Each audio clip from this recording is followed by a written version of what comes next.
This is a notice for all participants. This is a public meeting and proceedings are being webcast live online. A recording will also be available for playback on the Council's website shortly afterwards.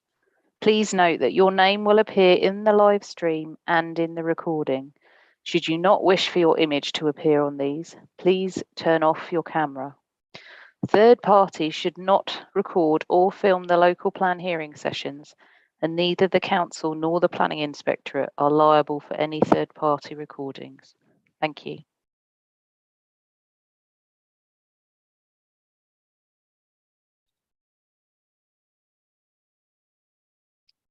Okay, good afternoon, everyone. It's just gone 2 o'clock, so time to resume today's session, continuation of this morning's session, discussing the sites at Pembry. Charlotte, before we get going, any housekeeping matters? We've got all the participants. Not from me. Do we have any new participants that weren't here this morning? Anne Riley has swapped out for the British Horse Society, but they were here this morning. It's just 2 participants have swapped out. Yeah. But that's it. Just here. Okay, that's fine. Just Ms. Riley, if you weren't here this morning, obviously welcome along.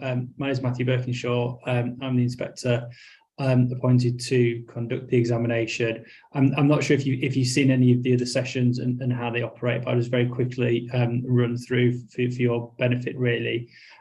We're continuing with the discussion of the Pembry sites, and we'll go as far as PE6, which we'll be coming on to discuss shortly. Very quickly, you probably used the technology before, but I'll run through it anyway. So we're going to the matters, issues and questions document, looking at these various sites, and we'll go through those. And what I would just say is I'm more than happy for people to participate in the discussion around the points that they've made in their representations. And again, if you do wish to speak, if you can just use the raise hand function, and at that moment, obviously introduce yourself and turn your camera and microphone on, and then and obviously participate in the discussion. And then again, when you finish speaking, if you just turn your camera and microphone off and lower the hand, just so I can see if anybody else wishes to speak. Anything from the council from lunch break? No, thank you, sir. No, excellent. Okay, we will continue then. Let me just bring up the relevant documents. So we've got as far as PE6 then, which is Woodsgate Corner. So really, but by way of introduction to this site, this is different insofar as its mix of uses and the uses proposed on the site. So how have both the mix of uses and the scale of development been determined for this allocation then? Okay, thank you, sir. There are a number of factors which led to this particular allocation. There's obviously we set them out in our response to question 31 in our hearing statement. So we were mindful of the fact of the planning history, which is an important factor in this circumstance, particularly given that there's an extant planning consent on the site for extension to the Tesco supermarket and the provision of a park and ride facility, which, whilst constant, has been confirmed by Tesco that it won't be delivered. And you'll see within our hearing statement that the appetite for park and ride has fallen away, and therefore, the planning permission that was previously granted will not be taken forward. So that is a factor. It is an existing allocation in the site allocation local plan, again for park and ride facility. And we also had the benefit of the draft local plan, at which time the site was allocated for a motor car dealership and associated uses, which was promoted through a planning application, which was refused by Planning Committee back in, I think it was October 2020. And so that, bearing in mind that the site is part PDL, it's associated with the Tesco supermarket, we were keen that we found an alternative use for the site, given its proximity to both Pembury and the main urban area of Tunbridge Wells. Through the Sheila process and the Sheila sheet for the site noted that there were significant local concerns about traffic in the vicinity of the site, and also taking account of both housing needs, particularly for older people, into the need to plan to meet those needs in the plan, and the highway matters. That really informed our decision to allocate the site for the proposed use. We looked, taking on board the issue about the local traffic concerns. We looked at trip rates associated with similar uses. We analysed various other planning applications that we'd received to look at the trip rates and the resultant traffic movements for those, to inform our decision about the scale and the use on the site. We engaged with Kent Highways on that, who confirmed that in principle they were happy with the use, and that obviously a planning application would need to be supported by a transport assessment, which would then obviously identify any mitigation measures needed.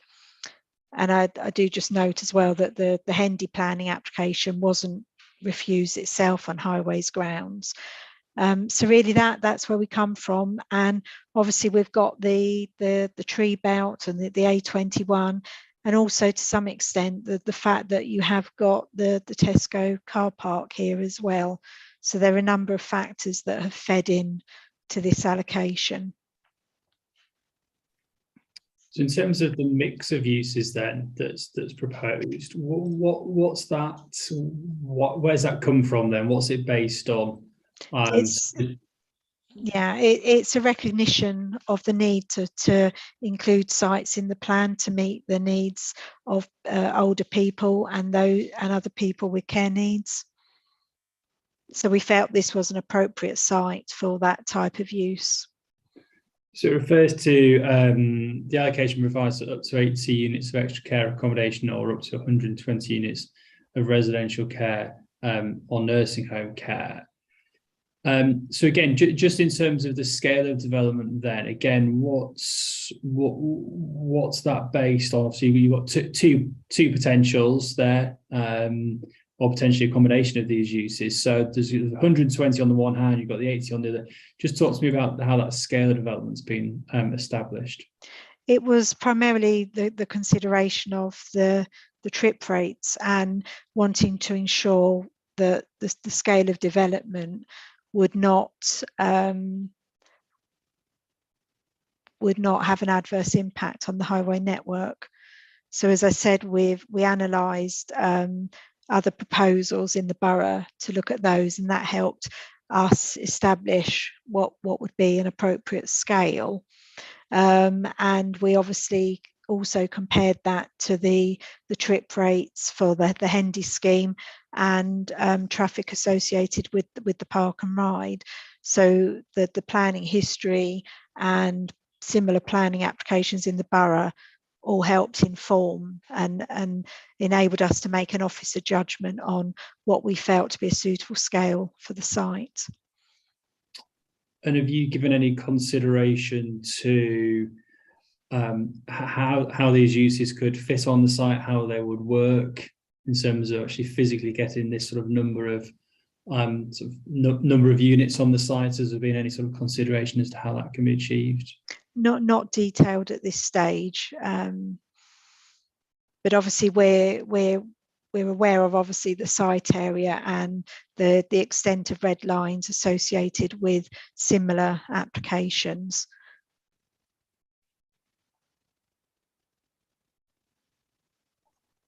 Okay, and I see that so Martin Robeson with his hand up on behalf of Tesco. But before I go to Tesco, then just in terms of land use and implementation, was this something that was put forwards by the landowners through call for sites or the SHELAR process, or was this the council sort of actively seeking to allocate the site for these uses then?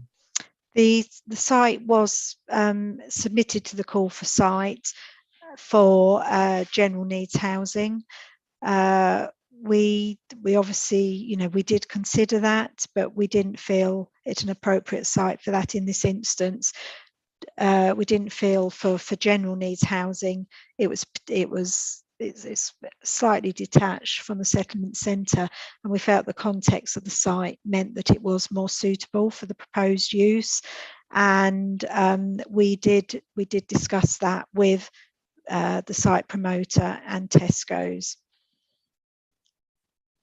But when you say the context of the site, it was more appropriate to the proposed use. What do you mean?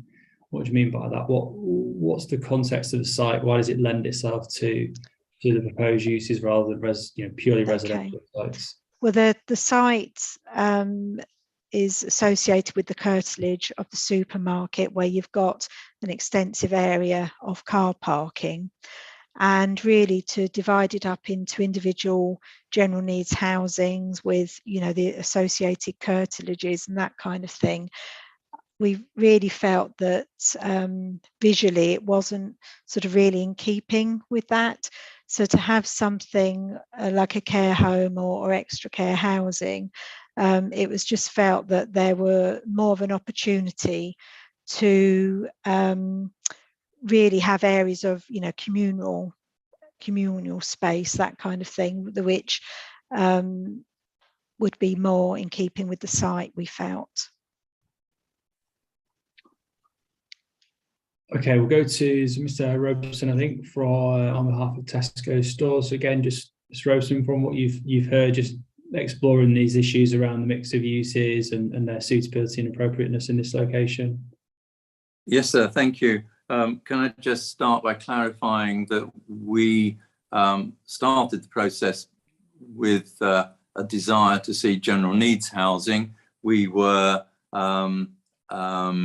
persuaded by the Borough Council that would not be something that they would support. We had an objection where there was support for what's now shown in the plan, and it made comment about it would be helpful if there could be a proportion of general needs housing. Earlier this year, our objection or our representation support, but with that proviso, was amended so that we are now at one with the local planning authority in terms of care home or extra care, without any additional general needs housing being necessary to enhance viability. So I think Cooper Estates in their statement still refer to our original unamended objection. So just to be clarified on that, we have worked with the local authority and understood where they're coming from. And of course, Tesco have a lot of knowledge of this site, having traded from it for the last 20 odd years, and has been involved in a number of proposals. Tesco have expertise in terms of dealing with a substantial number of surplus parcels of land, some quite significant, London and elsewhere, where they work with residential and other development partners to develop schemes. And actually in smaller towns, they have done schemes with McCarthy and Stone, Hadley, Suffolk and such like. So they have experience of all sectors of the housing market, but they do not promote development themselves. They work with a developer end user, as happened with Hendy Ford. And my firm was part of the team that collaborated with that team on that recent proposal. Tesco are currently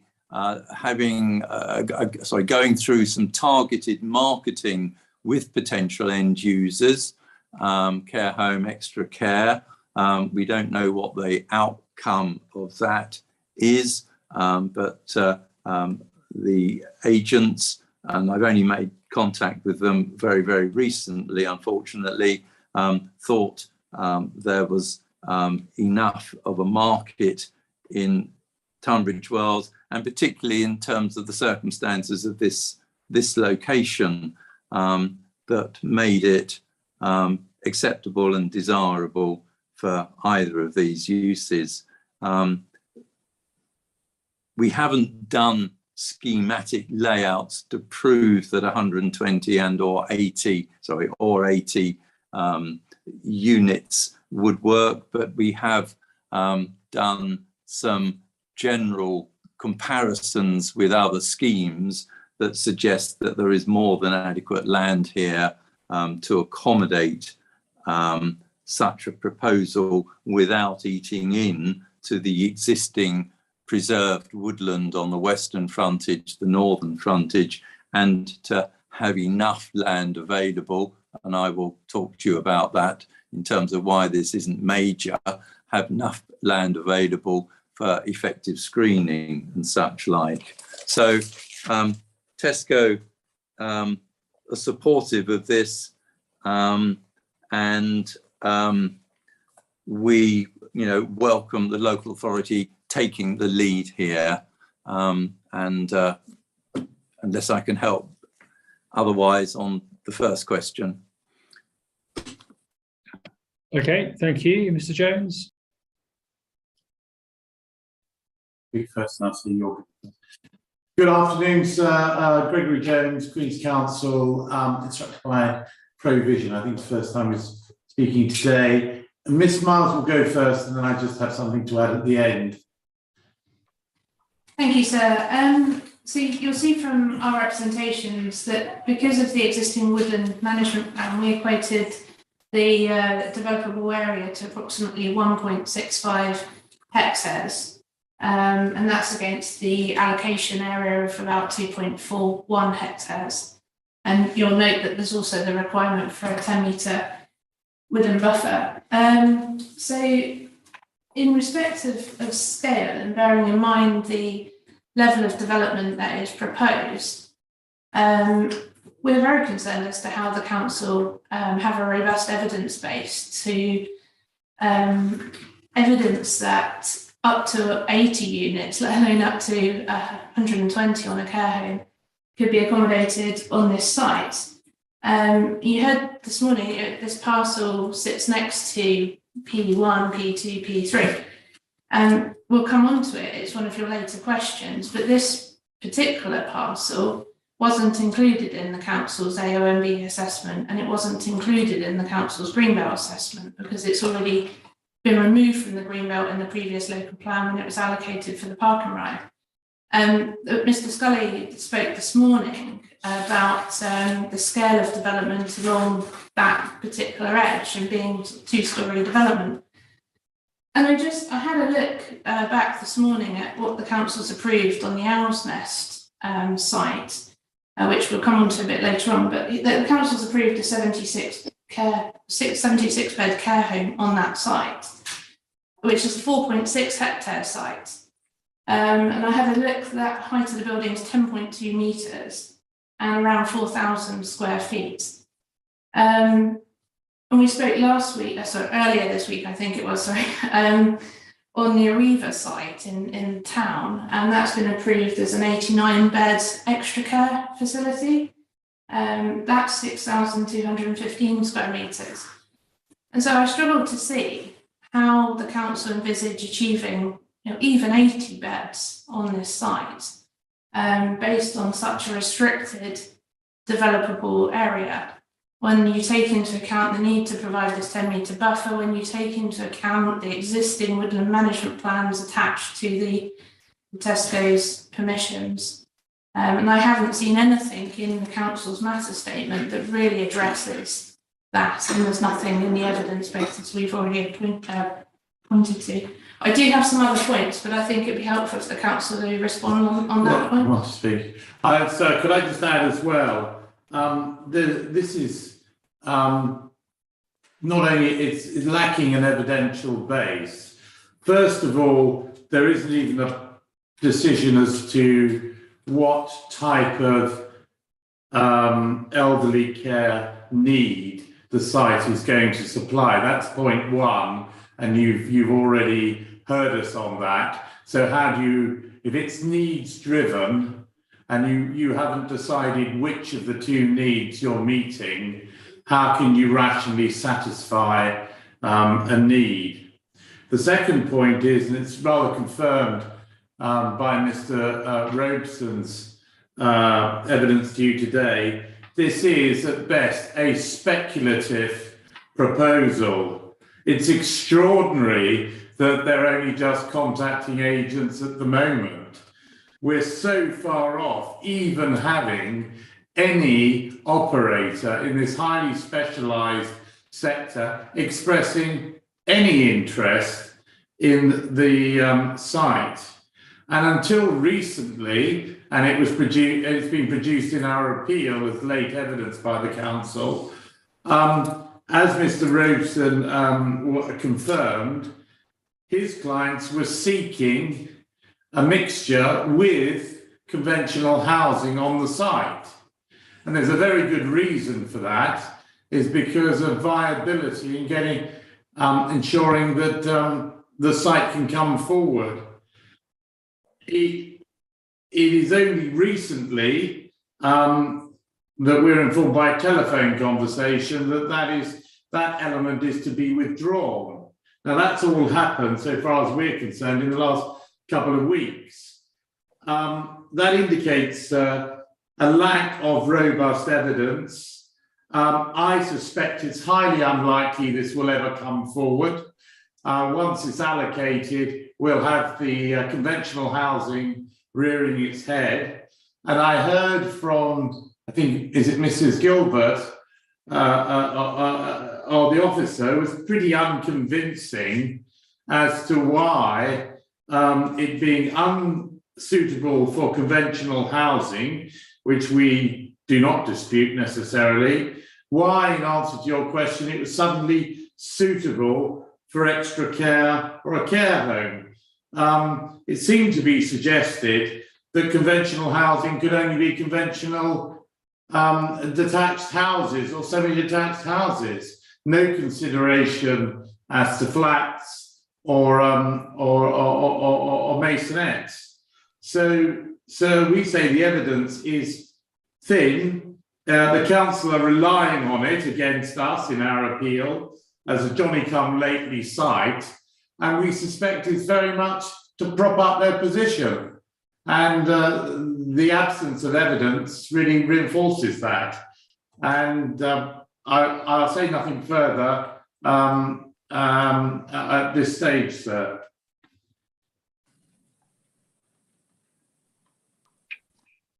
Okay, thank you. I'll hand back to the council. Just particularly, I think it'd be worthwhile coming back on this point about, yes, accepting that we're a local plan. We're not, we're not determining specific development proposals, but whether there's a likelihood that the policy can be effective in achieving the sort of scale and quantum of development. You said you sort of looked at other sites and you've looked at comparative schemes.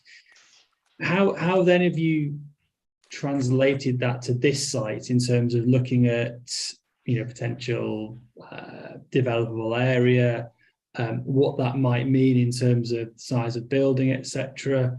How much detail have you actually gone into in terms of considering whether or not the scale of development proposed here is reasonable and justified? Okay. Well, as I said, we have looked at similar schemes. We've also compared the site areas, so looking at the boundaries of those, and looking at the scale of development associated with those. Sorry, sir, I can't remember your first point you raised. What did you say at the beginning of that question?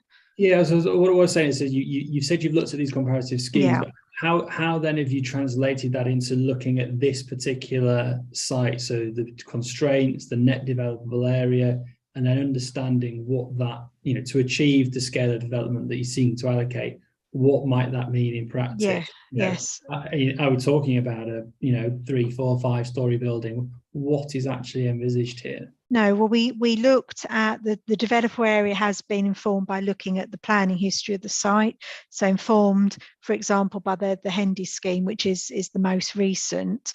Looking at, and actually you'll see in response to one of the other questions in our statement about the landscape strip, we've helpfully included some plans, and you can see how the area compares to the Hendy scheme, and prior to that the 09 scheme that has the extant planning permission. So it was informed by that. Obviously the site access into the site, which is an existing feature, the location of the Tesco car park, and then physical features, so the tree belts, and also the shape of the site itself. So particularly on this eastern side of the site, where you have the linear strip running up the side of the supermarket, which in reality you wouldn't really build into. So it was very much evident that the realistic developable area for the site was really, as indicated, the orange sort of rectangular block on the site to the south of the Tesco car park and north of the A21. And in terms of the sort of scale of built form, first of all, to point out, the allocation is for up to 80 or up to 120. So there is flexibility built into the policy regarding the number or scale of quantum of development provided. But we did feel that realistically you could get sort of 2.5 story building on the site. And as I say, we've compared that to the other applications around, looked at the site of the areas, although obviously I appreciate with the schemes you have to have, you want to allow space for, open space and landscaping as part of those. And then can I just pick up on Miss Miles commented on obviously the green belt, the fact that it isn't green belt any longer, and that's correct. But in terms of the AONB, whilst it is AONB, the site is not major development, which is why it's not been directly addressed in the LVIA work carried out for major development sites in the AONB. And that is in agreement with Natural England. The development strategy topic paper, so the table 10 at Appendix 3, sets out the rationale for establishing that it isn't major development, and that's in agreement with Natural England. Thank you, sir. Mr. Scully, did you want to add anything? Yes, sir. I would like to, again, apologies, my video won't turn on this afternoon. Oh, no, it has. There it is. Just a couple of points.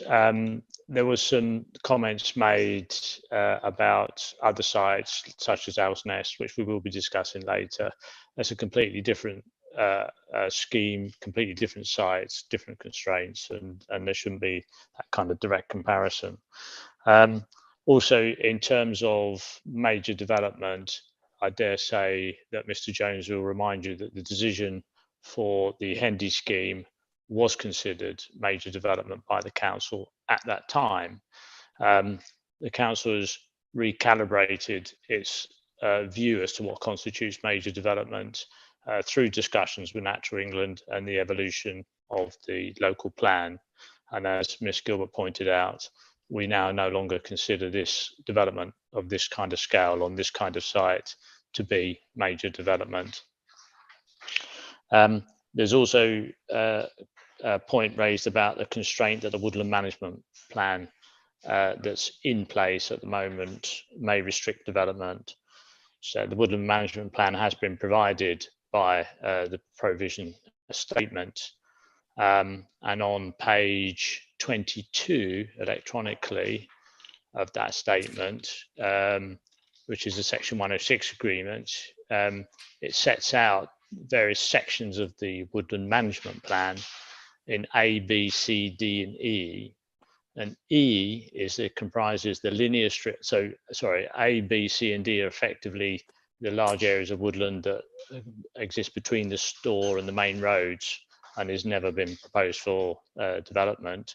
E, it says on the statement, comprises linear strips of land along the southern and eastern boundaries of the site, which are to be planted as part of the landscaping associated with the store redevelopment scheme. Obviously, the redevelopment, which was also included in the park and ride, hasn't taken place, and in general that planting hasn't been installed. But in any case, it's just linear thin strips of linear thin strips of planting, which actually is analogous with what's in the policy mapping as well. Sorry, thank you. Just in terms of the LVIA work then. So we talked about this earlier in the context of sites PE 1, 2, and 3 in particular. So what were the reasons why the LVIA didn't consider the landscape impacts in the same way for this site as it did for those other allocations along the southern edge of Pembury? Simply because it had an extant consent and was not considered major development. If you look at the landscape sensitivity study, that encloses that site along with the rest of the built form of Pembry, because it's a built form, a built development that's attached to the development. And we worked with Natural England and the ANOB unit on developing our strategy from comments received at Reg 18, and there has been no concern raised by Natural England about the development of this site, which has, say, an extant consent. Again, I've no doubt Mr. Jones may remind you that the decision for the Hendy car showroom was refused because of its impact on the ANOB and its failure to demonstrate exceptional circumstances. That was against officers' recommendation and was not based on an objection from Natural England.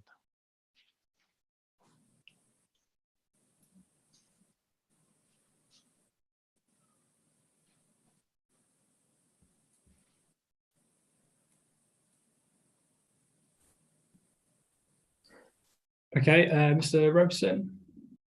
Thank you. Thank you, sir. Just catching up on a few points. Ms. Gilbert is obviously absolutely right. The allocation refers to up to 80 and up to 120.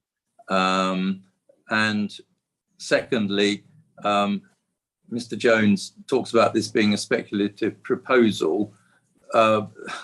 It's quite extraordinary that when you're in the plan-led world, you don't need to start off unnecessarily with unnecessary pace, because you need to wait for the inspector's report and matters that may arise afterwards. So starting now, testing the market, confirming that that will sit with Tesco's own agent's advice, will all come together later in the year, early next year, and then the scheme can actually be progressed with an operator so that time is not wasted should something go out of kilter with the plan-led system. This isn't a planning application, it's plan-led. We wait.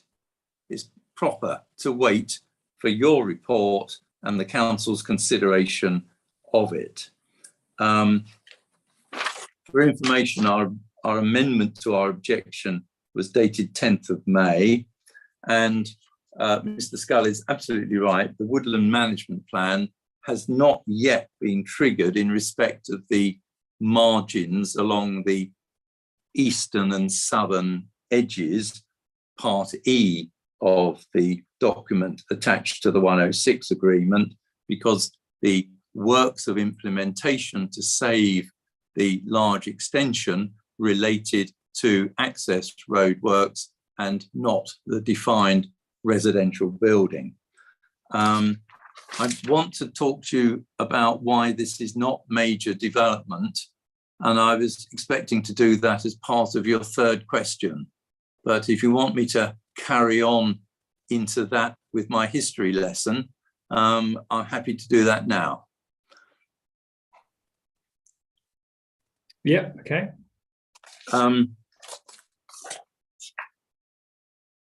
It's important to recognise there's lots of bits of information being thrown at you, and I listened to the dialogue this morning with interest about the sites adjoining to the east, PE 1, 2 and 3. The High Weald AONB, you may have heard this before, designated in 1983. Now that's important because it predated the Pembry bypass A21, which was 1988. So in defining a boundary, the boundaries of AONB traditionally at that time fitted closely in to the built up area. There was no margin left and there was no certainty about the A21 at that time. By 1991, the council was supporting Tesco's proposals in terms of retail need for a supermarket on part of this land. There was a planning decision, sorry, it may have been a call-in 1993, where there was a rejection because at that time, the structure plan had this site shown as part of a generalised green belt, had not yet been fixed, and there were concerns about how the AONB assessment had been carried out. So the local planning authority here progressed matters via the local plan, again, plan-led. In the mid-1990s, there was the predecessor to the current adopted local plan, the Tunbridge Wells Borough local plan, that allocated a 2,000 square foot gross store on the site. That had a requirement for strategic landscaping and bunding in order to screen the development from the AONB to the south of the A21. At that time also, in that adopted plan, now nearly 30 years ago, the site was removed from the green belt, apart from a very small little area that remains next to the entrance, which I must admit we forgot to do something about this time round. But anyway, the land was also separately allocated for the park and ride facility, which was then part of an emerging strategy for the council. Soon after that, the Kent County Council Special Landscape Area was amended to exclude this site from that designation. And then that got picked up in the confirmatory local plan in 2006. So in 1998, we have, and you've seen in my statement of case, a planning permission granted for the supermarket and park and ride, and a little bit of the park and ride was actually being built as an adjunct to Tesco's car park. Planning permission was granted by an inspector. Now, that's important because there was independent assessment by an inspector in 1998, and my statement gives the reference. And although he was looking at delivery and the connection between park and ride and supermarket, he went on to discuss quite properly how his decision would address the issue of the development being within the AONB and relating to the large area of AONB south of the then extant A21.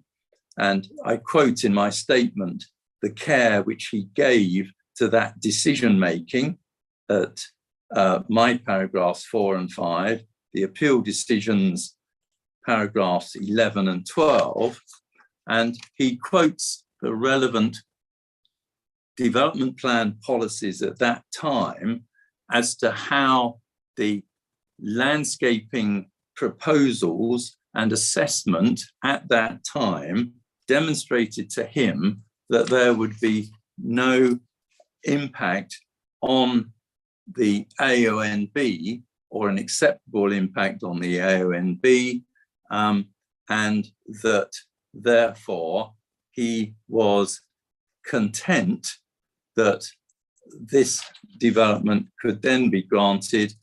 Conditions were imposed, including condition 16 requiring strategic landscaping and a big bund to be provided in the southeast corner of the site. And actually, if you go to the plan attached to Pembury number 1 site, which we had this morning, I noticed that the cartography of PE1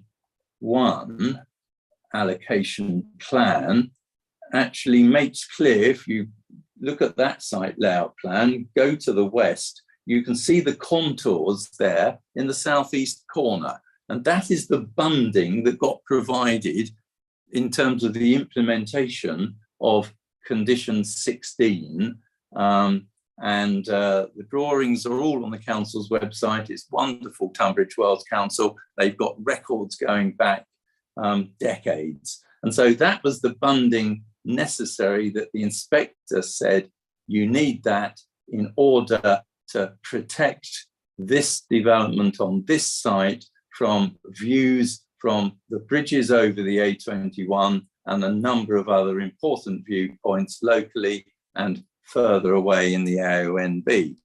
So that, I say, is an important part of the story, which is not put in the reason justification to the local plan, and demonstrates that there's been earlier assessment of this site. And indeed, this site has been through 3 plan-led processes. You know, your question, sir, have the effects of development on the character and appearance of the area, including the AONB, been considered as part of the plan-making process?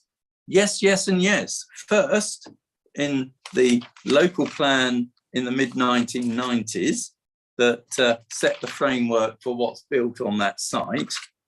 The existing adopted plan in 2006 dealt with the issue as well in terms of additional park and ride and the impacts of that. And now the 2022 plan is again considering the plan-led process as the proper process in dealing with whether this is major development.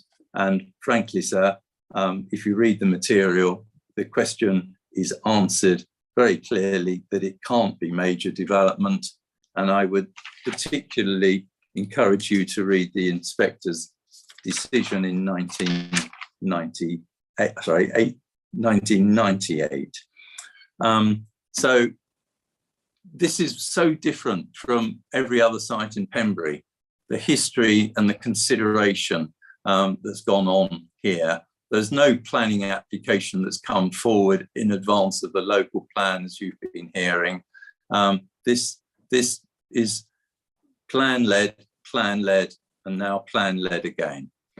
Unless I can help you further, thank you. Okay, thank you, Mr. Jones. I'll just say something and then Mrs. Miles just really responding. First of all, the question of speculative, Mr. Robson's response really reinforces my submission to you, sir. He talks about it being plan-led, but obviously the call for sites in the interests of his clients, nothing wrong with it, but was putting forward conventional housing. And in the circumstances where there is a chronic need for elderly care and elderly housing, it's quite legitimate, and one would expect, if there is a serious intention to bring forward a change of site, and it's clear from the evidence we've heard, the idea for the change came from the local planning authority. So it's not market driven, it's come from the planning authority. And when it's asked about, in answer to your question, sir, of whether it's been assessed against the area of outstanding natural beauty, well, it has as a car park application, but now we're told by the council that they're contemplating 2 to 2.5 stories on the site. That's, you don't need me to tell you, so that's a rather different proposition to the previous developments that were assessed. So we've heard nothing at all that suggests that this is anything other than speculative on both the being led by the local planning authority with no clear, I listened very carefully to what was said, but there was no clear, robust evidence justifying the capacities put forward. And in the end, you were told, sir, well, it's only up to those figures, so not more. Well, that's right, but then there'll come a time when it's not viable to do anything smaller. That plainly hasn't been assessed.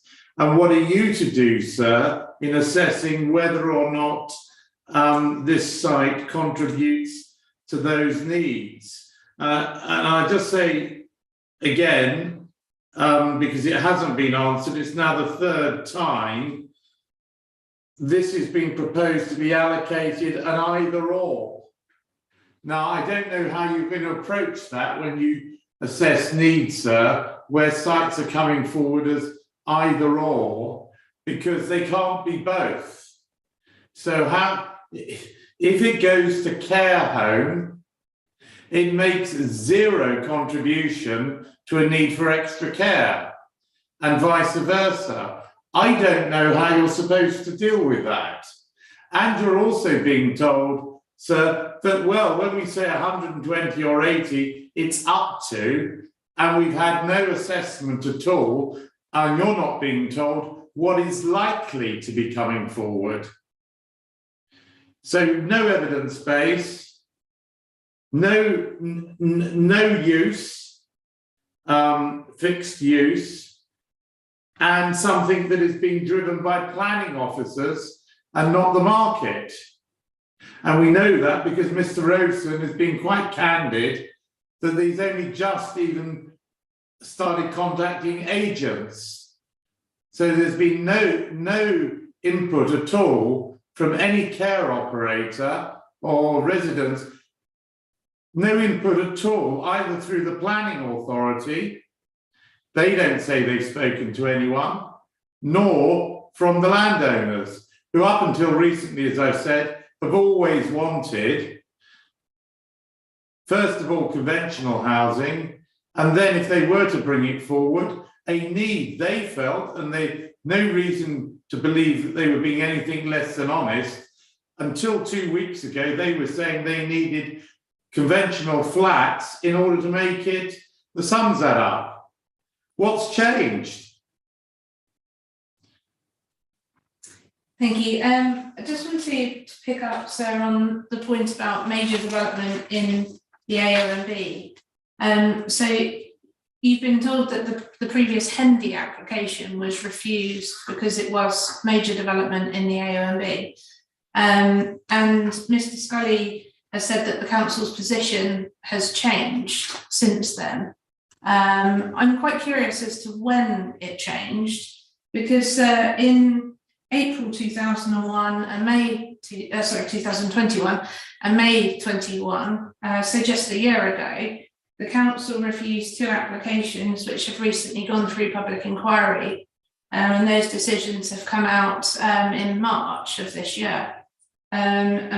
Hawkhurst Golf Club was proposed as a C2, C3 development and refused by the council because it constituted major development in an AONB, as did the Highgate application, which was 71 dwellings, and that was refused because it was major development in the AONB.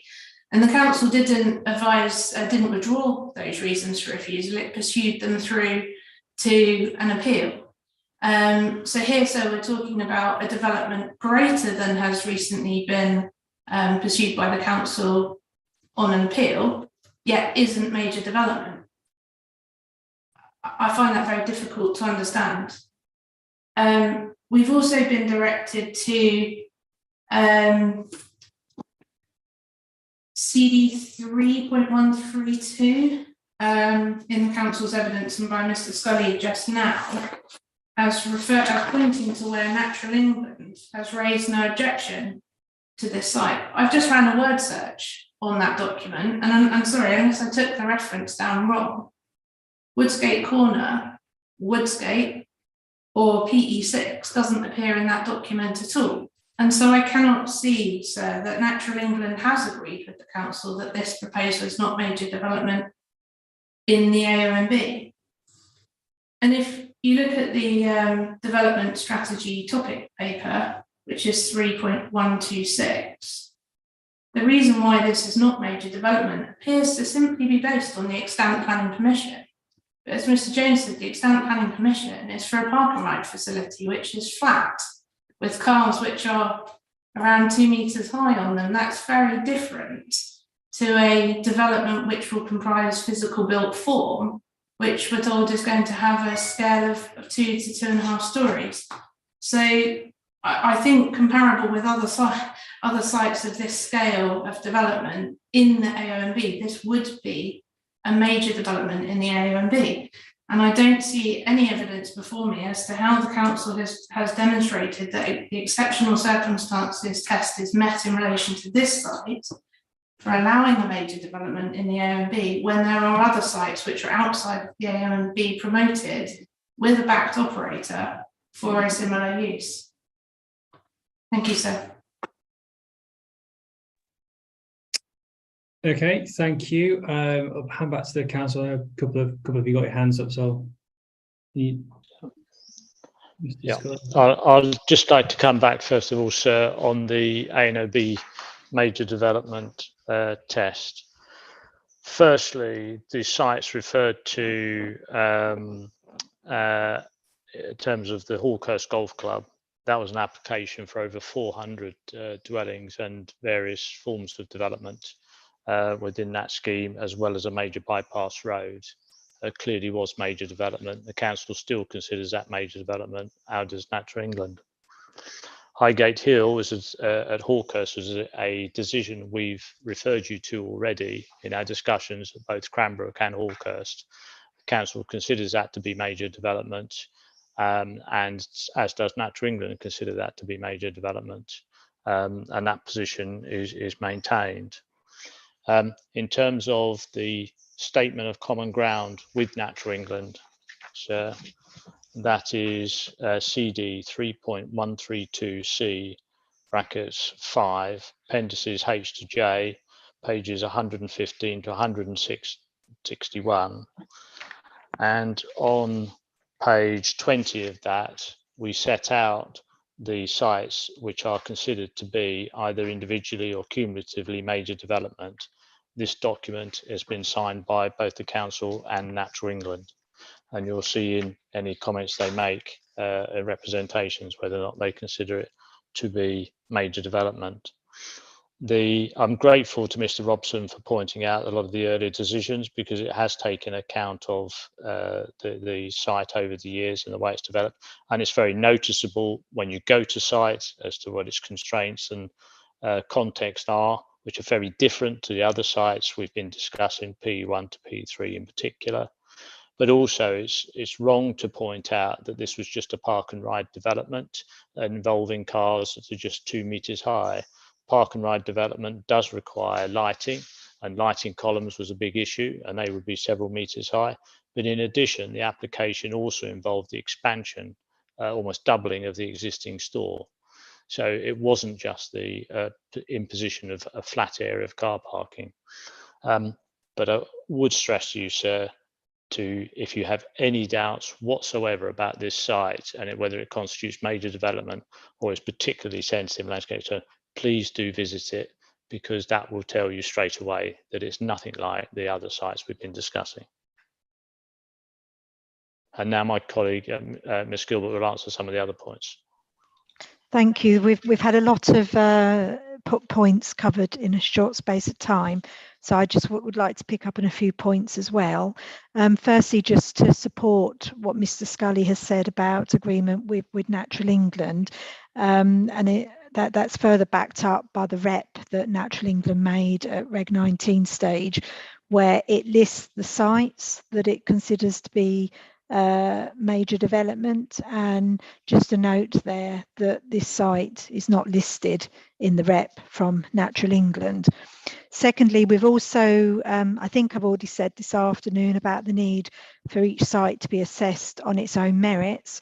And obviously we have the Hendy scheme that was refused on AONB grounds, but also it's worth noting that the extant consents of the 09-01265 permission, I've looked at the planning committee report on that to see what it said about the AONB, and just to note that in the summary to that, it acknowledges that the scale, location and design of the development would preserve the character and appearance of the AONB, and that also related to that, the scale, location and design would respect the context of the site and preserve the landscape character and visual amenities of the locality.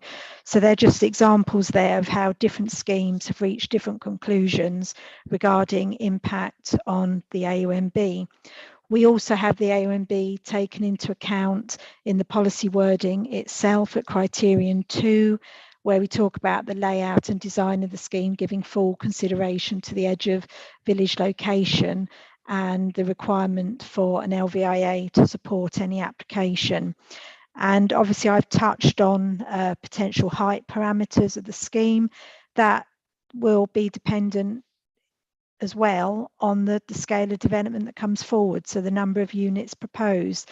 And I've said 2.5, but that doesn't mean there won't be elements of built form that would be lower than that, and it does depend on the scale of development that comes in. So I really wouldn't want the 2.5 story thing to become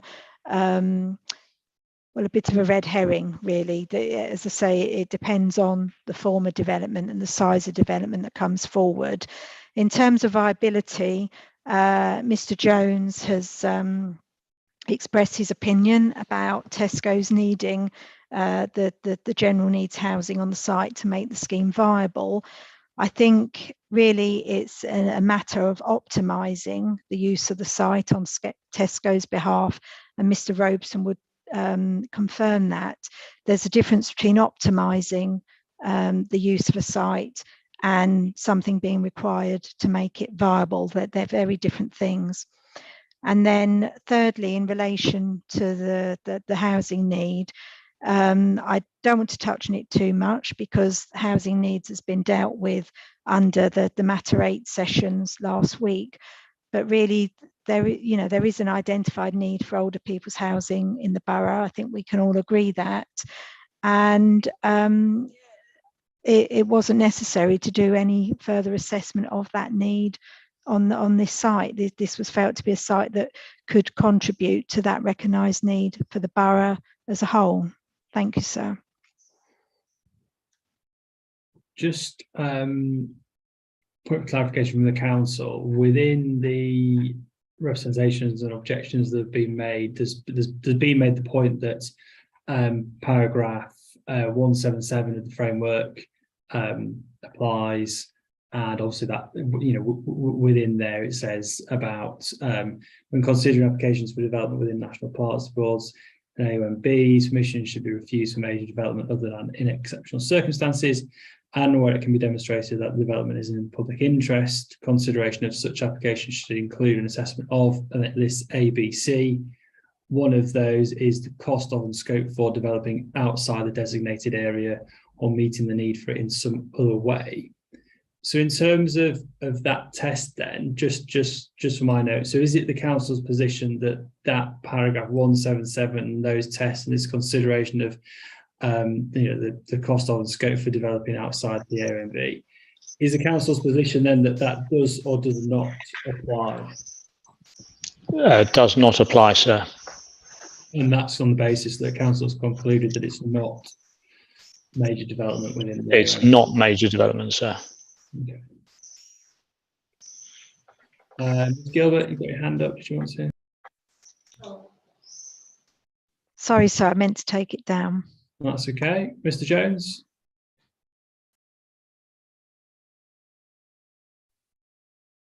So it's Miss Miles who'd be addressing you. I don't repeat, but I just note I still haven't had an answer to the council's position on alternate need. But I won't say anything more. You've got the point. Miss Miles will address you. I just earlier in response to what I said about the Hawkhurst Estates Highgate Hill decision, which was for the 71 dwellings, Mr. Scully said that the council considers that to be major development, and he's just in answer to your question said that he wouldn't consider the development on this site to be major development. But the development on this site is proposed for more dwellings.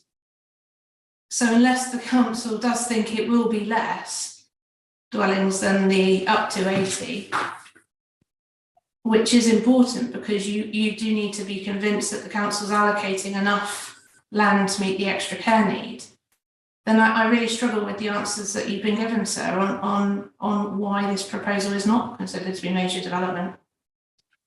And so if it is that 71 is the limit, then it needs to be built into the plan, because otherwise you could bring forward what is major development without satisfying the criteria. I mean, we say it's plain it is major development, and it's inconsistent with the approach that the council's taken elsewhere. And so you'll see that because it's alternate, you could have a very different shape and form and bulk as well as size, whether it's a care home or whether it's extra care.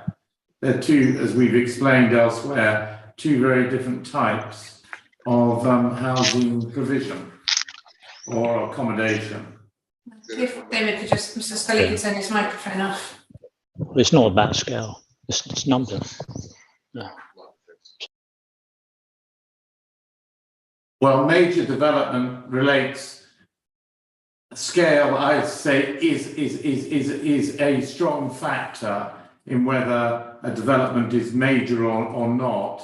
When one looks at major development, one looks at scale as one of the main issues. I wouldn't say it's the only issue, but it's going to be a predominant issue. If something is larger scale, I find it very difficult. I hear what Mr. Scully says, particularly when you're looking at visual areas of outstanding natural beauty where visual is a key component.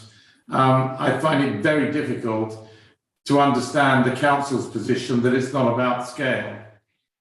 And so I know that. Okay, let's just go back on this point then for the council. So in reaching this conclusion then that it's not major development in the AONB, just talk me through what factors the council's taking into consideration to reach that view.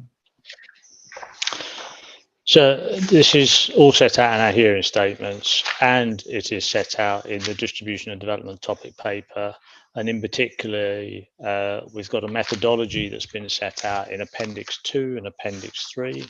It refers specifically to the footnote to Para 117, which I think is now footnote 60, which requires the consideration of scale, setting, and likely impact. And first of all, I would say it's likely impact, not actually established impact, because the assessment process for whether something's major or not, you may not have anywhere near enough information to address that issue.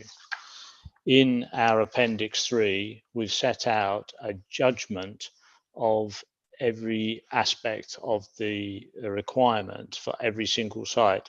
This has been developed with constant discussion with Natural England and the ANOB unit. This method of looking at these issues is not prescribed anywhere. It's been recommended by Natural England to other authorities, and they're using a similar approach to address these issues. Natural England have not criticised our judgments on this basis, and you'll see on page 132 of the sorry, I call it distribution. That was the old title, Development Strategy Topic Paper, CD 3.126, page 132, that we have PE6 Woodsgate Corner. It's considered the issues and it's explained the judgment that's there. It is a judgment for the decision maker. That was the judgment for us as decision maker. It now falls to you, sir, as the inspector, as decision maker, to whether you disagree with that or not. But Natural England have agreed it, and it's quite clear. It is not just about a scale, but even if it met one of these criteria in some way, it is a judgment basis, and it is important to recognise the extant development and the context of this particular site. That is normal for planning processes, normal for assessment processes, and there is nothing unusual about that. And our work is completely transparent, and it is frustrating to take up time at this inquiry with things which, if a point is going to be made, the applicant or the objector should have read the documents and the descriptions there.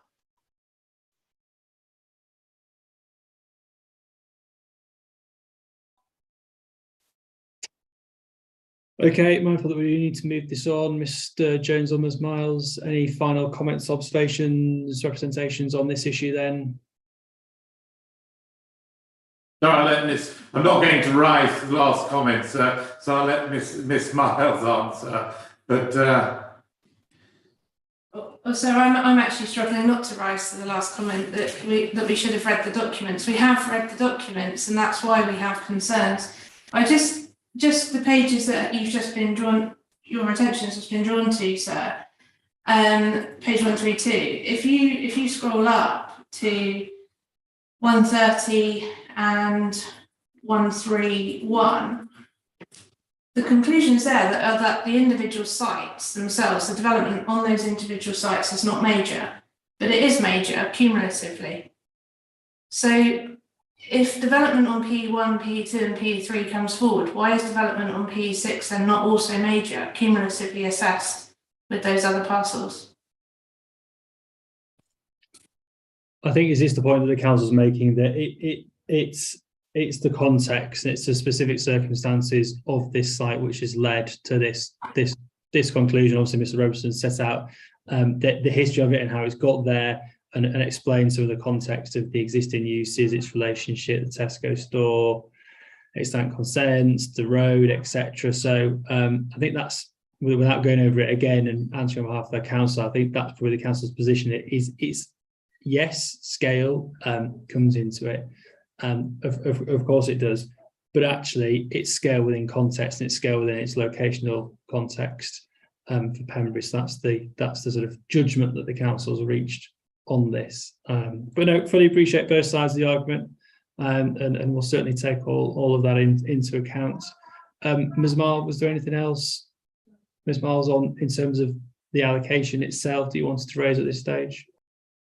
I know what you said about judgment. We'll leave it to yours, but you'll note the absence of any answers to the other points that I raised, and I do say that's telling. And I do think the history is important. I agree. And it shows that there's no explanation as to why, until very recently, flat development was considered as appropriate as part of the scheme. So that reinforces to what we say is there is no evidence, no evidence whatsoever that this use is likely to come forward. And that's important because later on people come back and say, no, it's unsuitable, let's go back to plan A. And that will do nothing to meet the chronic need for elderly care accommodation. But you've got our submission, sir. So I will come back on the point about the user. The user is for one or other of those specified in the policy. Having that alternative does not render the policy unsound. And that is what you will take into account. Well, so I do need to come back because this is the first time now. And Mr. Shadow even sat there whilst I'm answering. That's a bad answer with all due respect to my learned friend, because the point here, sir, is whether or not it's fulfilling a need, a measurable need. And if you've got an alternate, it cannot be double counted. That's number one. Number two, we're told that the level of assessment, whatever it is only up to, and we have no evidence before us as to what is a likely number. When you press the officer on how the assessment was carried out, it was said, well, it's up to that number, and no other number likely or any evidence was given. So we say it is relevant to soundness when you're looking as to whether the plan policies effectively address a need which is identified. It's specifically the 267 figure that we discussed the other day. You need to be satisfied on the basis of the sites that have been presented to you as those are the sites we have in the pipeline and committed now, and these are the sites we're relying on to come forward in the future. And the 80 units of extra care from this site is being relied on to meet that 267 figure. If you accept, obviously we say it should be higher in any event, but if it comes forward as C2 care home, it does nothing to address that extra care need that's been identified. That's the concern. And we say, as you said, you've got to look and see whether, in order to be sound, they follow the NPPF in being effective policies to meet that need. We can't see how an either or can be effective in meeting both needs at the same time. Simple as that. Okay, thank you very much. Anybody else, any other comments on this particular allocation? Nope. Okay, we'll move on. What I will just say is we'll take a very quick break before we do. There's only, I believe, one more site to get through. Sorry, two more sites to get through. We will take a very quick comfort break if that's okay, and we'll take a break for 10 minutes and resume at 25 past, please. Thank you.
Okay, thank you everyone. We'll resume and continue. Let's look at PE7 next, and I believe this is, so let me bring my notes. So this is site with benefit of planning permission, is that correct? That's correct, sir. So it was given consent in September 2018 for a 68-suite integrated community health care centre, which includes an integrated community daycare centre. It's had pre-commencement conditions discharged, except I think there was an issue with one of the land contamination conditions. But subsequently to that, in February this year, the council permitted or granted a certificate of lawful development, confirming that development on the site has commenced, and we set that out at paragraph 283 of our hearing statement, which sets out the work undertaken, which comprises a section of drainage works and the base of a refuse store. So commencement of development has been demonstrated through the granting of the certificate of lawful development. And just again, by way of clarification, for this site with others with benefit of planning permission, obviously revised schemes could come forward, etc. Is there anything within the local plan then that's significantly different, or any sort of conflicts which would go to heart of effectiveness and soundness? Anything in the local plan that would? No, the allocation has been directly informed by the planning permission.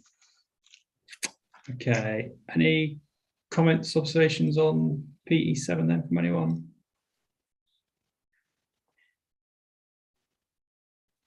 Nope.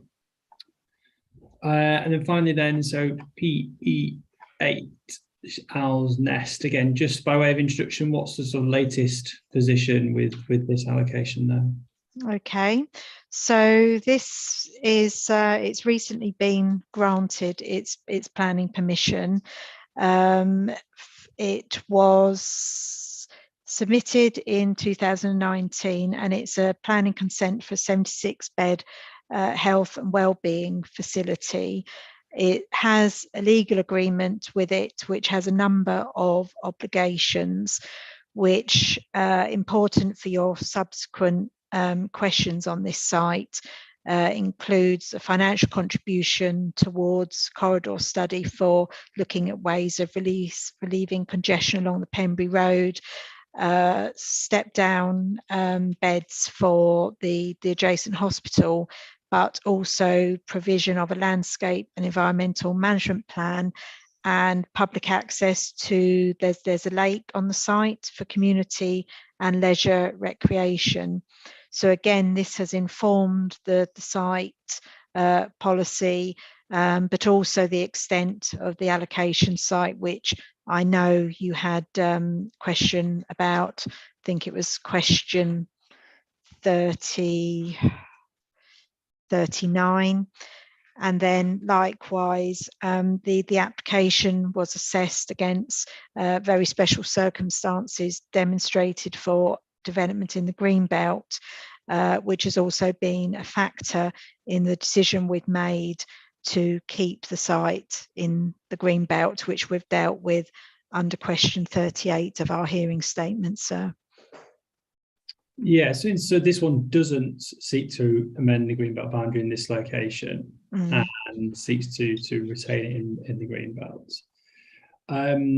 So just in terms of the background to this then, was the approval of planning permission, was that granted under very special circumstances then? It was, sir, and you'll see from our response to question 38, we've included a figure at paragraph 320, which shows the site relative to the settlements of both Pembry and the boundary of Royal Tunbridge Wells. And you can see how the site relates to those two settlements, and you'll see that it's detached from those. So there's the two factors: the fact that the planning consent was granted under very special circumstances, and then secondly, the location of the site relative to the settlements, And you'll see in paragraph 320, we also refer to the actual nature of the site itself. So the fact that it's part BDL, but it has also got greenfield woodland areas on the site that contributes to the openness and the green belt and is part of an important gap between the settlements.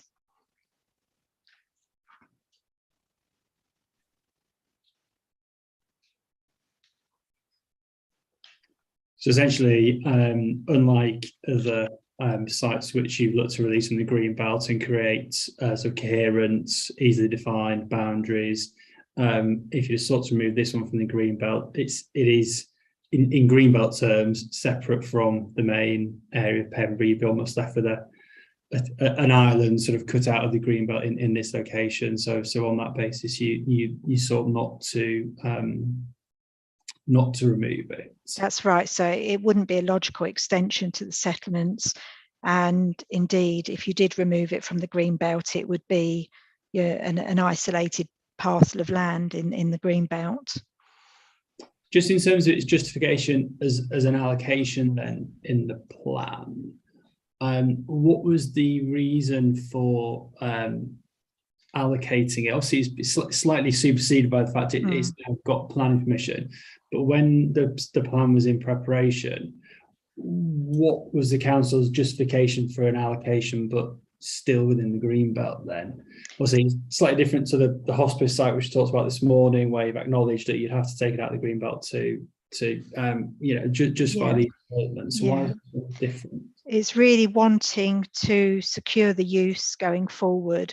So if the site didn't come forward for whatever reason, but there is also, again, a slightly locational imperative to it in terms of its proximity to the Tunbridge Wells Hospital at Pembry, which is located directly north of the site, and the provision of the step-down care, which is secured through the legal agreement.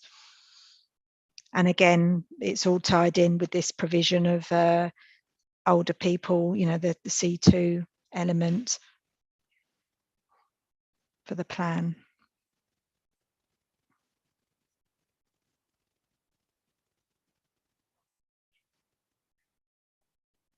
And in terms of, again, in terms of the site boundary, then obviously allocation within the plan.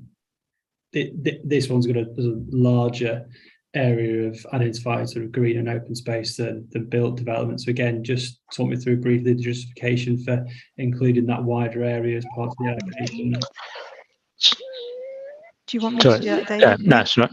So there's, just to give you a bit of background, the site is a large residential property with considerable outbuildings, including a large underground bunker, and is clearly sort of in a sort of declining state, as it were. But it's attached to plots. There's a single plot between the residential property and the garden centre to the south-east, all in the same ownership. It contains partly ancient woodland, partly regenerative or plantation woodland, and a large lake. And the objective of bringing it together, keeping it together like this, was so that there could be compensatory improvements or enhancements of the green belt in this area. The woodland management can be secured. There can be some form of public access to that area, and it sort of filled that gap, if you like, between the built form and the garden centre.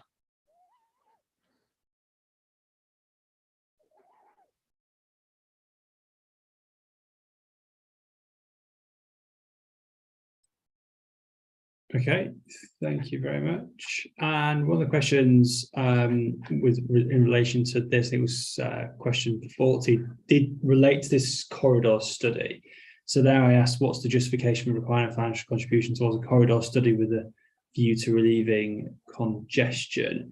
So again, what was the justification for that? It sounds like that this is actually now part of, is this now being secured, this 106? Just talk to me about what that seeks to do. Oh, sorry, you're on mute. Sorry, we've gone all day without that happening. The section 106 has been signed, the planning decision issued, and the 106 does include the financial contribution towards the corridor study, and that is the same study that is referred to in the legal agreement for the Cornford Court site as well. And in our background, we've had in our response to question 36, which is also pertinent to question 40, sir, we set at a background an update on the corridor study, and this sets out the purpose of it and why. And as a result of that, it goes through to suggest we've got justification requiring the financial contributions begins at paragraph 303. So this is under question 36, sir, but it cross relates to question 40 as well. And then at paragraph 307 onwards, we invite you to consider some modifications to the Pembury policies, because it's evident that the corridor study is actually important for all the allocations in Pembury and the surrounding locality. So just for robustness and clarity of the policies, we've recommended some modifications to those to clarify that point. So do you want me to tell you more about the purpose of the study? So just in terms of that was the next question, really. Yeah. If these sites have got this requirement, why haven't the other ones? Two sort of aspects to this then. So what's the study going to do?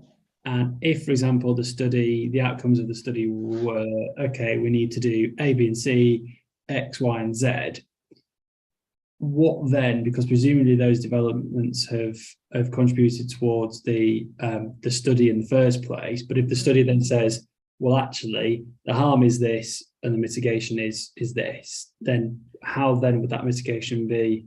Yeah, okay. So it's really covered between paragraphs 297 and 302 of the council's hearing statement. And essentially it stems from the transport work prepared by SWECO, looking at Tunbridge Wells, Pembry, Paddockwood area, which identified the need for mitigation measures to support sustainable travel along the corridor. And as you know, sustainable and active travel is an underlying factor in our growth strategy.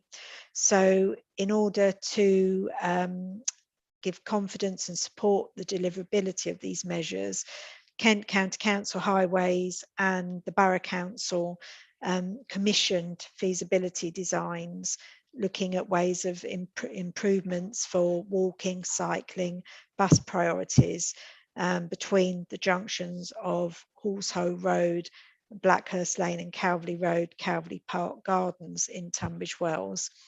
Now, the design options are being drawn up by the KCC scheme and using funding, so the Section 106 agreements that have been sought.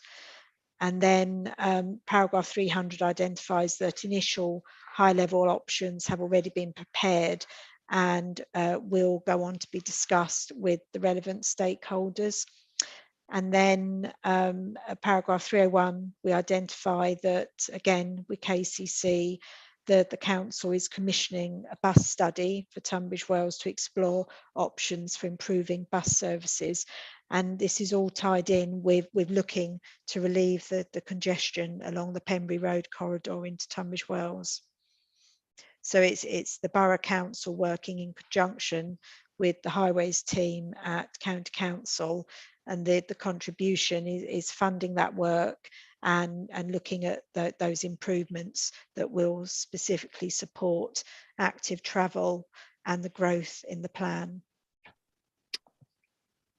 Should the just thinking out loud here. So you've got a clearly identified issue with regard to congestion, and what you're trying to do as local authority is promote active travel and more sustainable modes of transport as part of other potential highways mitigation, as part of a sort of package of measures, if you like. So the question is, you've got at the minute, so development requirements says develop contributions and highway improvements and mitigation measures are expected, including financial contributions towards a corridor study with a view to relieving congestion. I wonder whether for all of these sites, and yes, it clearly sounds like, you know, a development requirement is needed to consider impacts on highways. I think what you need to do is look at the wording carefully, because it sounds like, depending on when these sites come forward, it might not be a contribution towards a study or a corridor study that's needed, because, correct me if I'm wrong, but that work may then have been concluded. And actually the mitigation. So the outcomes of that. Yeah, and that's the thing. So obviously the schemes that have come forward first are have in effect sort of paid for the studies, and I think you could probably word it in a sort of more flexible in a more flexible way that I don't think would be contentious, because developments would have to do this anyway. They'd have to consider their impacts on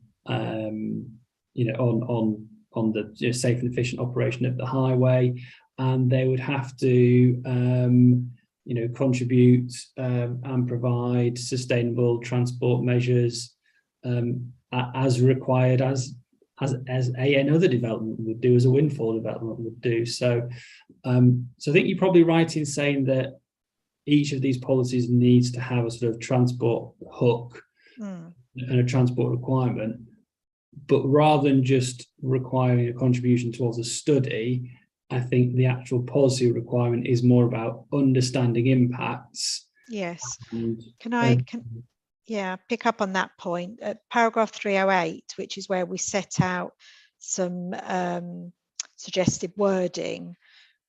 If I look at the strategic policy for Pembury Parish, just as an example, STR/P1, we've got here contributions to be used towards a corridor study with a view to relieving congestion along the A264 Pembury Road. It then goes on to say that once the corridor study is complete, contributions should be used to fund improvements arising from the outcomes / findings of the study. So is that, I think that picks up on the point you're making. So it does. I wouldn't, when you look at this, I don't answer the top of my head, but when you look at this, I wouldn't focus on contributions per se. It would be the provision of. So the delivery of those measures. It's the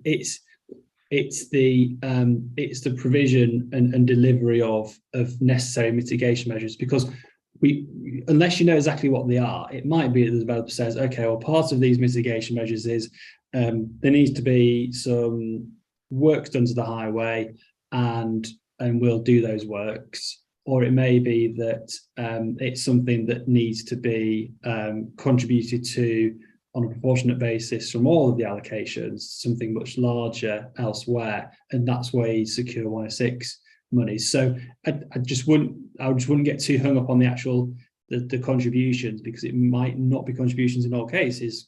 KCC might say for a particular site, well, actually no, that the problem is outside your site, or your site's directly causing this problem, so those works need to be carried out. So which also gives you the flexibility as well. Yes, we'll take a look at that. Yeah, so it's about harm and mitigating harm, rather than just necessarily focusing on just a contribution. But ultimately it might be that they just all contribute through 106 payments. Leave it with us, and we'll consider that in the context of all of these contribution requirements. Yeah.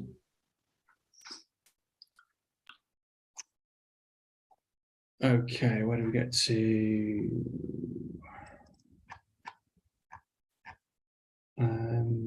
Talked about the plan application, talked about the reasons for not taking out the green belt. We talked about the site boundary. We talked about this congestion point and corridor study, which was the only questions that I had. So I'll open it up to others who may want to make any points at this stage.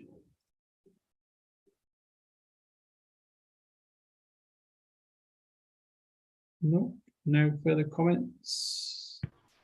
Yeah, Parish Council. Oh, sorry, thank you. Just to clarify, is this further points on that particular site or just further points more generally? Anything you want within the scope of Pembury and the site allocations. No, just wanted to, if possible, then just in our response to the questions, we did put a couple of further additional issues, and one of them I just wanted to raise.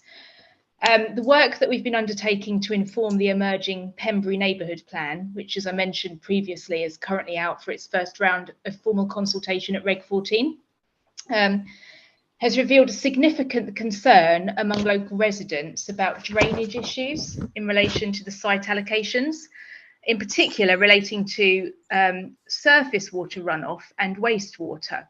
So the southern part of the village is served by an antiquated combined sewage system, which means that rainwater runoff, domestic sewage and industrial wastewater are all collected in one pipe. So at times of heavy rainfall, the additional rainwater runoff can and has caused the pipes to fill beyond capacity, which in turn has caused localised flooding, where the pipes are effectively overloaded by overspill. And such flooding, and we've been told by residents through our consultation period about this, has at times caused a backup, including of sewage, into residential basements, causing property damage, potentially also creating health problems. And the primary school itself has also reported an ongoing issue about this, which has required the school to close on occasion. So we've had discussions as part of our neighbourhood plan with the Kent Flood team, who've confirmed that this is a cause for concern. And I suppose the parish council is particularly concerned that these issues need to be slightly amplified in the site allocation policies. At the moment, the submission local plan includes a number of references to drainage, for instance, in its EN1, sustainable design, looking at sustainable urban drainage systems. But also in policy EN24, which states that all development must ensure that there is or will be adequate water supply and wastewater treatment facilities in place. But actually, with regards to the site allocations, and particularly the ones at the southern end of the village, which I guess are PE1 to PE3 predominantly, those at the moment would have the potential probably to connect to the existing combined sewer. And only policies PE2 and PE3 make reference to drainage. PE1 makes no reference at all. And the clauses within PE2 and PE3, which are 11 and 12 respectively, simply state that the applicant should liaise with Southern Water regarding capacity and provide details as part of the application. And the parish council is concerned that, maybe the policy, particularly and including for PE1, could be more strongly worded, for instance, to require the provision of a sewage system to serve the development, and also to make reference within the policy to strategically designed sustainable urban drainage systems to deal with all surface water from those proposed developments, so that we don't exacerbate an existing problem that, as I say, has been evidenced through our work talking to the local residents. Thank you. Yeah, just 2 points to this. Firstly, I would agree with the wording of clause 11, and this goes back to we may even discuss this actually, but this goes back to other topics about policy requirements, so requiring consultation or liaising with Southern Water, etc., when really it should be clear as to what they're actually seeking development to do. But also mindful, the plan is read as a whole, and the text underneath that all of them says that in addition to the criteria above, relevant policies should be referred to include EN 24. And then you go to EN 24, and it talks in great detail there about what's required. So I agree, clause 11 isn't particularly clear, but equally it falls into the category of, it's difficult with these site allocation policies because in essence, potentially nearly every policy in the plan will be relevant. You know, there'll be policies on design, there'll be policies on flooding, there'll even be policies on residential amenity and overlooking and separation distances and all the rest of it. So potentially all these policies apply, but you don't need to, the plan's read as a whole, so you don't need to list every policy that may or may not be relevant. So I'll obviously hand over to the council in a minute. I would probably suggest that that's something for the council to look at and consider. Is clause 11 unsound? It falls into the category, it could be clearer, but is this for the PE3 site? So yeah, okay, and PE2, I think. Yeah, that's okay. But I think really it's been kind of superseded. Obviously, with, as has been discussed before, we have continually liaised with the infrastructure providers throughout the plan making process, and that's included Southern Water. Southern Water made representations about the sites at both the draft local plan stage and Reg 19. The council subsequently entered into a statement of common ground with Southern Water, and for the PE3 site and PE2, I would draw your attention to paragraph 4.15 of the statement of common ground, where it actually talks about where Southern Water had originally recommended some additional text for the policies. That superseded really by the completion of the statement of common ground, which lists a number of sites, and paragraph 4.16 talks about there being cross-reference in the plan to policy EN 24, which we've done, and the list of sites includes for Pembury sites P2, 3 and 4. But actually, we in cross-referencing policy N4, we didn't actually require criterion 12 to be included in PE3 and PE2, so that can just be taken out. So because it is captured, and Southern Water agree, you know, and the council agree that having the cross-reference to policy EN24 addresses the issue. And as you rightly point out, it's an example of the plan being read as a whole. Yeah, I take the point, but I think I don't have any particular concerns that because EN24 is quite clear as to what developments will be required to do, and even talks about the phasing and provision of infrastructure alongside development, etc. Like I said, that criterion 11 about liaising with Southern Water,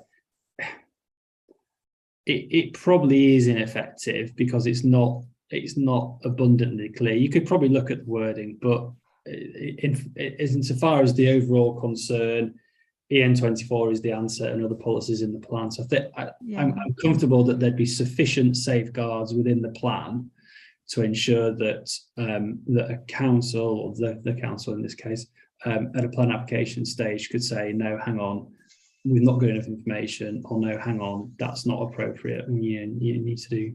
Yeah. I personally feel we don't actually require the criterion in the policy wording because it is sufficiently captured.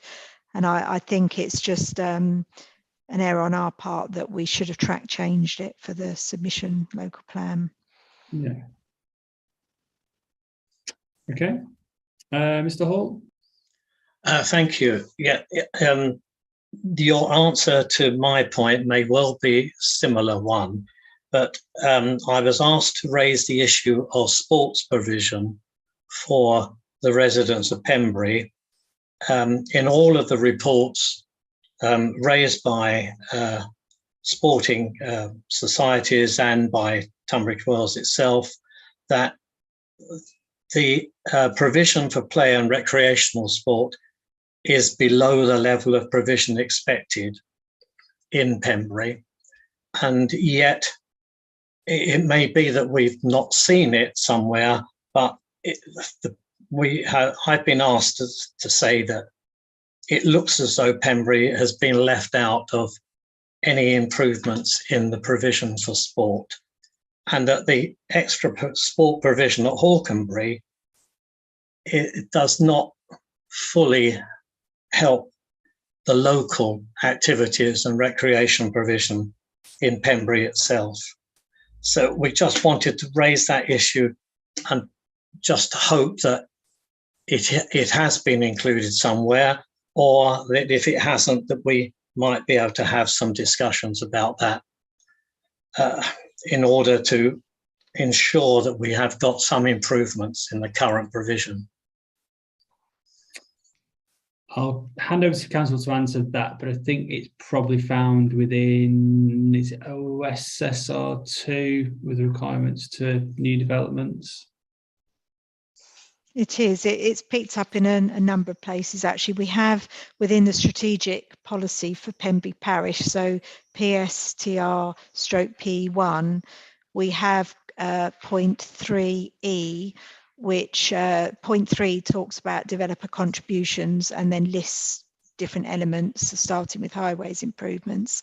But point E talks about improvements and enhancements to sport and recreation provision, and that's in the parish of Pembury, whereas point F is the point that talks specifically about the sports provision at Hawkenbury.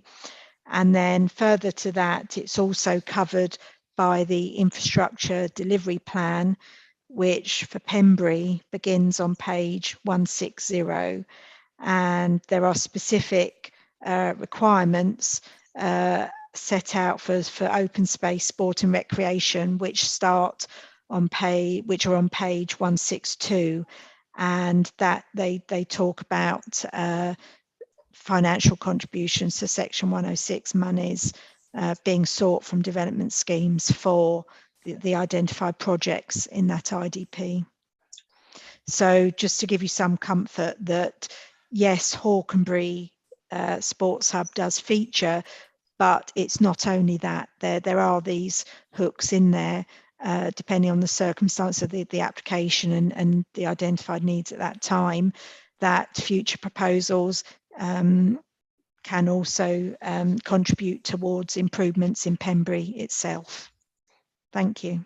Thank you very much. Could you just repeat the reference, the first reference, so I got that? Okay, so we've got the policy, so which is PSTR/P1, which is the overarching strategic or parish policy, if you like, for Pembury. And that applies to all the allocated sites and any future development that comes forward in the parish. And then, as I say, the infrastructure delivery plan, which I haven't got the core document number easily to hand, but on page 162. I've got that. Thank you. Yeah. Thank you very much indeed. Thank you. Thank you, sir, for allowing that question to come up. That's okay. Anything else from anyone? No. Anything from the council finally? Nothing more from us, sir. Thank you. No. From Charlotte, anything? Any of yourself, Charlotte, about future sessions that we need to be aware of at this stage? Obviously, we're not sitting next week. We will be back on the 5th of July, I think. Yeah. Yeah, no, nothing to report at this stage. Okay, well, thank you all very much. Thank you for your time. We'll adjourn for the day and the week, and then say not sitting next week, and then we resume back to go through the remaining non-strategic allocations